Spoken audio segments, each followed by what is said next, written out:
My name is Cassie. I am 23 years old. I graduated as a qualified nurse this year and was given my first position as a home nurse. My patient was an English gentleman in his early 80s who suffered from Alzheimer's. In the first meeting, the patient was given his record, and from it I could see that he was a convert to the religion of Islam, therefore he was a Muslim. I knew from this that I would need to take into account some modes of treatment that may go against his faith, and therefore try to adapt my care to meet his needs. I bought in some halal meat to cook for him and ensured that there was no pork or alcohol in the premises, as I did some research which showed me that these were forbidden in Islam. My patient was in a very advanced stage of his condition, so many of my colleagues could not understand why I was going through so much effort for him. But I understood that a person who commits to a faith deserves that commitment to be respected, even if they are not in a position to understand. Anyway, after a few weeks with my patient, I began to notice some patterns of movement. At first, I thought it was some copied motions he'd seen someone doing, but I saw him repeat the movement at particular times, morning, afternoon, evening. The movements were to raise his hands, bow, and then put his head to the ground. I could not understand it. He was also repeating sentences in another language. I couldn't figure out what language it was as his speech was slurred, but I know the same verses were repeated daily. Also, there was something strange. He didn't allow me to feed him with my left hand. Somehow I knew this linked to his religion, but didn't know how.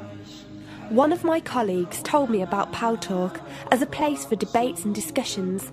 As I did not know any Muslims except for my patient, I thought it would be good to speak to someone live and ask questions. I went on the Islam section and entered the room True Message. Here I asked questions regarding the repeated movements and was told that these were the actions of prayer. I did not really believe it until someone posted a link on the Islamic prayer on YouTube. I was shocked. A man who has lost all memory of his children, of his occupation, and could barely eat and drink, was able to remember not only actions of prayer, but verses that were in another language. This was nothing short of incredible, and I knew that this man was devout in his faith, which made me want to learn more in order to care for him the best I could. I came into the Talk room as often as I could, and was given a link to read the translation of the Quran and listen to it. The chapter of the bee gave me chills, and I repeated it several times a day. I saved a recording of the Quran on my iPod and gave it to my patient to listen to. He was smiling and crying, and in reading the translation I could see why. I applied what I gained from Talk to care for my patient, but gradually found myself coming to the room to find answers for myself. I never really took the time to look at my life. I never knew my father. My mother died when I was 3. Me and my brother were raised by our grandparents who died 4 years ago, so now it's just the two of us. But despite all this loss, I always thought I was happy, content. It was only after spending time with my patient that I felt like I was missing something. I was missing that sense of peace and tranquility my patient, even through suffering, felt. I wanted that sense of belonging and a part of something that he felt, even with no one around him. I was given a list of mosques in my area by a lady on Talk and went down to visit one. I watched the prayer and could not hold back my tears. I felt drawn to the mosque every day, and the imam and his wife would give me books and tapes to welcome any questions I had. Every question I asked at the mosque and on Talk was answered with such clarity and depth that could do nothing but accept them. I have never practiced a faith, but always believed that there was a God. I just did not know how to worship him. One evening I came onto Talk, and one of the speakers on the mic addressed me. He asked me if I have any questions. I said no. He asked if I was happy with the answers I was given. I said yes. He then asked what was stopping me accepting Islam. I could not answer. I went to the mosque to watch the dawn prayer. The imam asked me the same question. I could not answer. I then went to tend to my patient.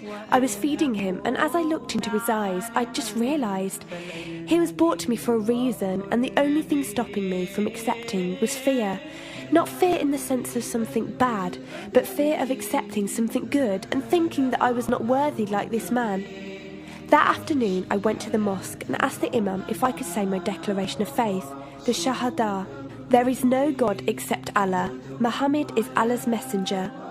He helped me through it and guided me through what I needed to do next. I cannot explain the feeling I felt when I said it. It was like someone woke me up from sleep and sees everything more clearly. The feeling was overwhelming joy, clarity, and most of all, peace. The first person I told was not my brother, but my patient. I went to him, and before I even opened my mouth, he cried and smiled at me. I broke down in front of him. I owed him so much. I came home and logged onto Paltalk and repeated the Shahada for the room. They all helped me so much, and even though I had never seen a single one of them, they felt closer to me than my own brother. I did eventually call my brother to tell him, and although he wasn't happy, he supported me and said he would be there. I couldn't ask for any more. After my first week as a Muslim, my patient passed away in his sleep while I was caring for him. Inna lillahi wa inna ilayhi raji'un. He died a peaceful death, and I was the only person with him. He was like the father I never had, and he was my doorway to Islam. From the day of my Shahada to this very day, and for every day for as long as I live, I will pray that Allah shows mercy on him and grant him every good deed I perform in the tenfold. I loved him for the sake of Allah, and I pray each night to become an atom's weight of the Muslim he was.